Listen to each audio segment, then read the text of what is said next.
Esta es la clase 18 del curso Teórico Práctico para Auxiliares de Laboratorio.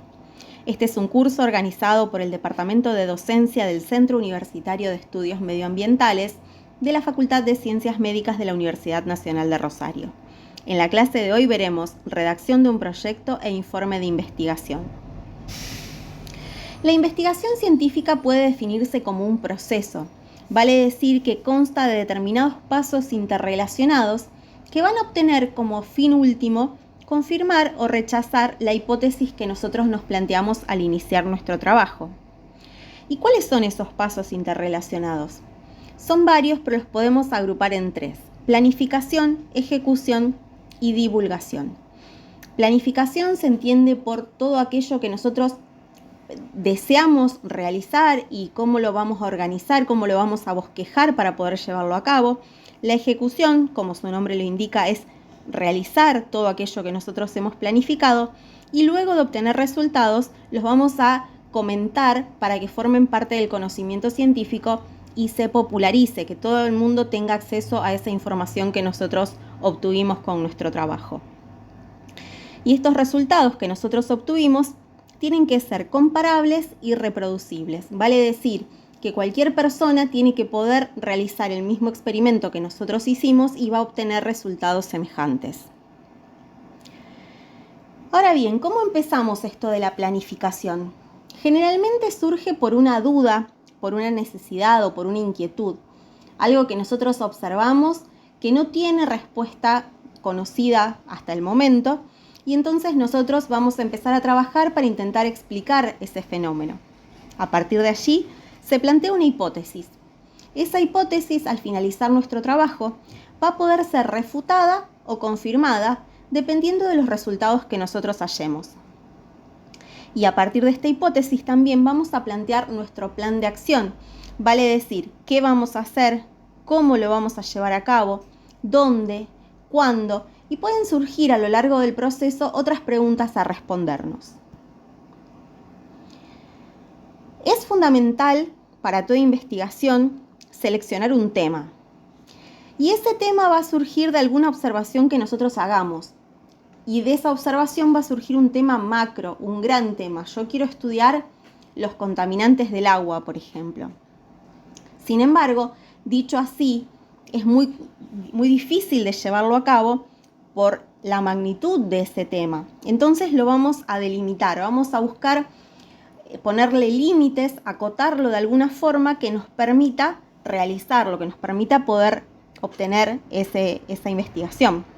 Por ejemplo, si nosotros queremos seleccionar como tema concentración de sustancias en agua, no va a ser un tema que sea viable, a menos que tengamos un gran equipo de trabajo y muchas posibilidades. Es un tema que seguramente no vamos a poder realizar. Sin embargo, si ese tema yo lo delimito y digo que quiero estudiar la concentración de arsénico en agua de red de la ciudad de Rosario durante el año 2023, vemos que es un tema bastante más acotado, bastante más delimitado, y de esa manera sí lo voy a poder llevar a cabo con mayor facilidad. Bien, tenemos que identificar un problema. Vale decir, tenemos que determinar aspectos desconocidos del tema elegido. Si yo ya conozco cuál es la concentración de arsénico en agua de red en la ciudad de Rosario durante el año 2023, no va a ser un tema de investigación útil, porque no tiene temas desconocidos, o al menos para mí o para la bibliografía.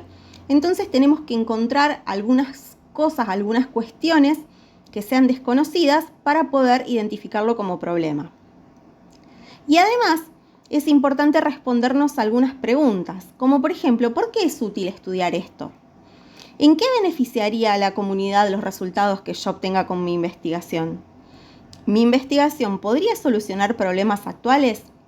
De esta forma vamos a encontrar que los temas de investigación que podemos estudiar van a ser mucho más útiles y mucho más interesantes tanto para nosotros como para la comunidad. Bien, hay algunos criterios que son importantes a la hora de realizar una investigación, como por ejemplo la importancia del tema, y volvemos un poco a lo que decíamos en la diapositiva anterior. Si es un tema que le va a llevar respuestas o soluciones a la comunidad, por ejemplo, como puede ser la contaminación del agua, es un tema que tiene mucha importancia. Sin embargo, hay otros que quizá a priori no tengan demasiada importancia y si nos parecen interesantes y que pueden aportar algo a la comunidad, por supuesto que son temas válidos de investigación. Otro criterio importante a tener en cuenta es la posibilidad de ser investigado.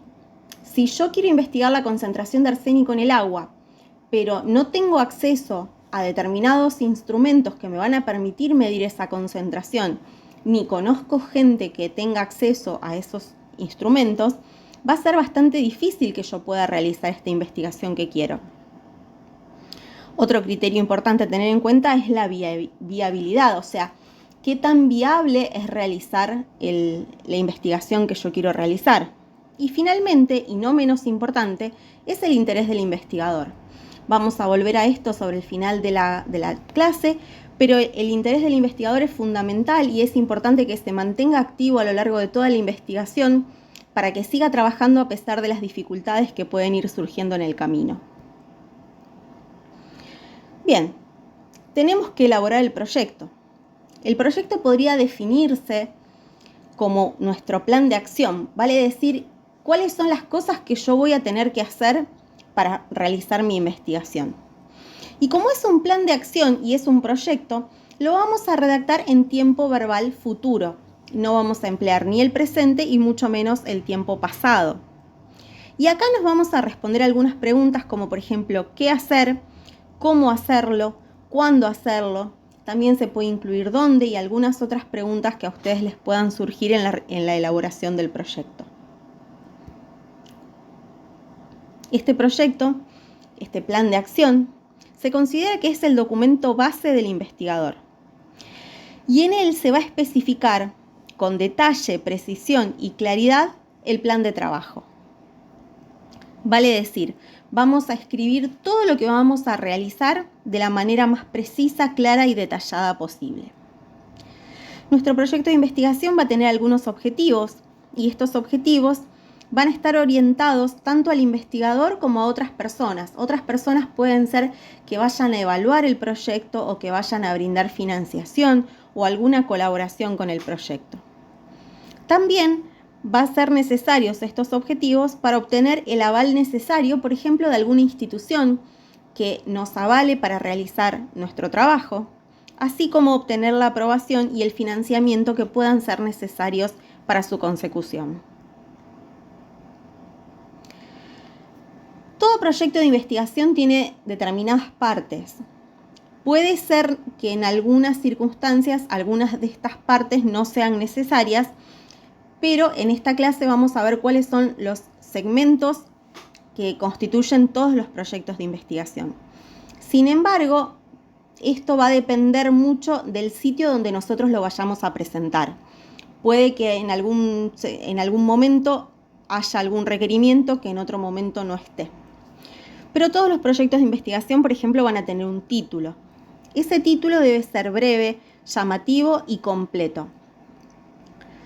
Los autores son aquellas personas que tienen una contribución activa, que han realizado algún trabajo, alguna contribución al proyecto. También hay asesores. Estos asesores pueden estar presentes como no. Y son personas estudiosas del tema que van a orientar a los autores del trabajo en cómo ir realizando determinadas cosas, determinadas cuestiones. Después va a tener un resumen. Ese resumen puede definirse como la carta de presentación del proyecto. Es lo que generalmente todos van a leer y en función de ese resumen van a decidir si siguen leyendo el proyecto o no. Va a incluir el lugar de trabajo, el marco teórico, vale decir todo lo que ya se conoce hasta la actualidad sobre el tema que yo elegí. Los objetivos de mi proyecto, que son los propósitos generales y particulares. Pueden incluirse todos dentro del bajo el mismo título de objetivos, o puede haber objetivos generales y objetivos particulares. Y en general, en la parte de objetivos, se recomienda usar verbos en infinitivo. También va a constar de materiales y métodos, vale decir todos los elementos y todas las técnicas que yo voy a emplear para realizar mi proyecto de investigación. ¿Cuáles son los resultados esperados? Estos resultados van a depender de lo que yo ya conozco del tema, de lo que leí sobre el mismo, la factibilidad, cuáles son las limitaciones y finalmente el apartado de bibliografía. Ahora bien, nosotros hicimos todo esto, ya redactamos el proyecto y ahora lo tenemos que presentar ante determinadas instituciones o determinados organismos para que nos aprueben su realización. Y esta aprobación va a depender de ciertas cuestiones, como por ejemplo cuestiones formales. Quizás sean las menos importantes o las más importantes dependiendo del momento. ¿Y a qué me refiero con cuestiones formales? Por ejemplo, que esté redactado de forma correcta, que cumpla con la tipografía, el tamaño, la justificación de los caracteres en la presentación del proyecto, que estén todos los títulos que ese sitio me pide. Por ejemplo, si yo me olvidé de poner asesores y este organismo pide que haya asesores, seguramente me van a rechazar el proyecto o me van a pedir que lo corrija porque no cumplo con esas cuestiones formales.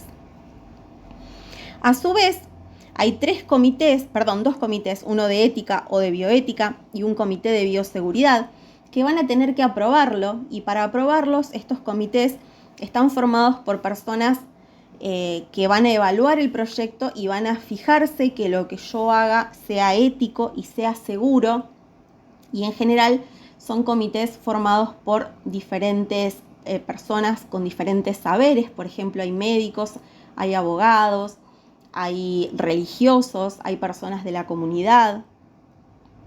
Y finalmente, para aprobar un proyecto se van a fijar si su realización tiene una justificación lógica, si tiene una justificación cierta. Si todo esto se cumple, el proyecto va a ser aprobado. Si no es aprobado, nos pueden pedir que lo modifiquemos o directamente lo pueden rechazar. Pero vamos a suponer que lo aprueban. Cuando lo aprueban, ese organismo, esa institución va a emitir una resolución, y con esa resolución nosotros vamos a estar habilitados a la ejecución de nuestro trabajo. Bien, hagamos un pequeño resumen de toda esta primera parte de la clase, si les parece bien. En esta primera clase respondimos algunas preguntas de qué pretendemos investigar, cuáles son los objetivos de nuestra investigación, cuál es la importancia del tema en cuestión, cuáles son las partes principales del problema y de qué manera nos proponemos realizar el trabajo. Estas preguntas deben ser respondidas para poder seguir avanzando con la consecución de nuestro trabajo. Veamos ahora, pensemos que nosotros ya presentamos nuestro proyecto, que fue aprobado, que nosotros realizamos todas las pruebas que necesitábamos, hicimos la parte de ejecución, de experimentación y obtenemos resultados. Ahora tenemos que escribir qué es lo que nosotros hicimos. Pero primero vamos a hacer un pequeño recordatorio de lo que vimos al principio de la clase. Primero nosotros diseñamos un plan de trabajo, vale decir, escribimos el proyecto de investigación. Después lo ejecutamos, vale decir, hicimos la experimentación. Y finalmente analizamos los resultados para generar nuevo conocimiento. Y a esta parte la podríamos llamar conclusión. Y tenemos que hacer la divulgación. ¿Por qué tenemos que hacer la divulgación? Su realización es obligatoria para que se constituya el conocimiento científico. De nada sirve que yo investigue en el laboratorio donde yo trabajo, que obtenga un montón de resultados, pero queden anotados en un cuaderno ahí adentro y nadie lo lea, porque no tiene sentido, digamos, no cumple la función que debe cumplir la investigación científica. Y además, la divulgación contribuye a mejorar nuestro trabajo gracias a la crítica calificada. Por ejemplo, si nosotros presentamos nuestra investigación en un congreso de pares, seguramente vamos a obtener alguna crítica de nuestro trabajo y esa crítica nos va a ayudar a mejorar para poder ir perfeccionando lo que nosotros hacemos. Si bien existen diversas formas de divulgar, en lo que queda de la clase nos vamos a dedicar a la escritura de un artículo original. ¿Cuál es la finalidad de la escritura de un artículo original? Comunicar resultados, esos resultados que yo obtuve gracias a mi investigación. Y ese artículo original tiene que tener determinadas características. Las fundamentales son claridad y precisión. Y estas características se basan en determinadas destrezas y habilidades que se van aprendiendo con el devenir de los trabajos que uno va escribiendo, se va perfeccionando su manera de escribir. No tiene que ver con un don innato de la escritura, sino con ir escribiendo cada vez más y corrigiendo los errores que vamos realizando. Como es un trabajo ya realizado, como es algo que yo ya investigué, que ya experimenté, vamos a utilizar el tiempo verbal pasado. Así como en el proyecto hablábamos de tiempo futuro, acá vamos a hablar de tiempo pasado. ¿Y cuáles son las partes del artículo original? Parecidas a las del proyecto, sin embargo, no iguales. Va a tener un título, autores, un resumen, introducción, materiales y métodos, resultados, conclusiones y discusión, agradecimientos, conflictos de interés y finalmente bibliografía. Sin embargo, esto nuevamente va a tener que obedecer al reglamento del sitio donde nosotros lo vamos a publicar. Si nosotros lo presentamos en una determinada revista, cuando mandemos el trabajo seguramente nos van a mandar el reglamento o nosotros lo podemos pedir antes de mandar nuestro trabajo para poder adecuarlo y que nuestro trabajo no sea rechazado a priori por estas cuestiones formales de las que hablábamos antes. Veamos cada uno de estos ítems separados, desglosando un poquito cada uno de ellos. El título debe ser completo, conciso y claro. Dependiendo del sitio donde lo vamos a publicar, nos pueden pedir una determinada cantidad de palabras, pero generalmente se acepta que entre 15 y 25 palabras es una cantidad adecuada. En el título no conviene usar marcas, abreviaturas ni acrónimos y se debe evitar el sensacionalismo. En el uso del título es importante emplear sustantivos, vale decir, conviene decir evaluación de la concentración de arsénico y no evaluar la concentración de arsénico. Bien, seguimos con los autores. ¿Quiénes son autores de un trabajo? Aquellos que tengan responsabilidad intelectual sobre el mismo. Aquellos que hayan realizado trabajo activo en nuestra experimentación. O aquellos que hayan participado de manera activa en el análisis de los resultados. ¿En qué orden se deben escribir? Generalmente, según la magnitud de la contribución, ocupando el primer lugar el investigador principal y siendo el director quien ocupa el último lugar. De todas maneras, nuevamente, esto va a depender del reglamento del sitio donde nosotros lo publiquemos. Bien, a continuación sigue una breve reseña de nuestro trabajo, el resumen. Esta breve reseña se acepta que 250 palabras es una cantidad adecuada. Se escribe generalmente en idioma de origen y en inglés. Y resume la información fundamental de cada uno de los apartados. El objetivo fundamental es cautivar al lector. Y a partir de este resumen muchas veces se decide si se sigue leyendo el trabajo o no se lee más el trabajo. Por lo tanto, el cautivar al lector es un punto importante de nuestro resumen. En algunas publicaciones, en algunos sitios, nos van a pedir palabras clave. Esas palabras clave generalmente son entre 3 y 10 y consisten en los temas estudiados de mayor a menor importancia. Un dato importante es saber que existen páginas como por ejemplo Mesh, donde nosotros vamos a poder buscar si la palabra que nosotros queremos utilizar como palabra clave es una palabra apropiada o no. Bien, luego continúa la introducción. En la introducción vamos a escribir la parte teórica de la investigación. Vale decir todo lo que se sabe hasta el momento sobre nuestro tema de investigación. Vamos a informar sobre el problema general y vamos a contar el motivo por el cual se realiza esta investigación. El siguiente apartado es el de materiales y métodos. Aquí vamos a explicar cómo se hizo y vamos a especificar cuáles fueron los pasos, las técnicas y los instrumentos empleados. También vamos a incluir qué diseño metodológico se realizó, cuáles fueron los criterios de inclusión y exclusión del objeto de estudio. Por ejemplo, si nosotros vamos a trabajar con pacientes, podemos decir que los pacientes tienen que ser de determinada edad o de determinado peso, dependiendo cuál sea nuestro objeto de estudio, nuestro tema de estudio. Cuáles fueron las variables analizadas y cómo se seleccionaron las muestras estudiadas. A continuación siguen los resultados. Estos resultados son el fruto de nuestra investigación y en este sector se van a exponer solamente, no se van a interpretar, no se van a sacar conclusiones sobre esos resultados. Y un dato muy importante es que esos resultados no deben duplicarse. Los vamos a presentar de manera de tablas, de gráficas o incluidos dentro del texto, pero una sola vez. No vamos a poner una tabla, una gráfica y una redacción. Se deben mostrar de manera clara y breve.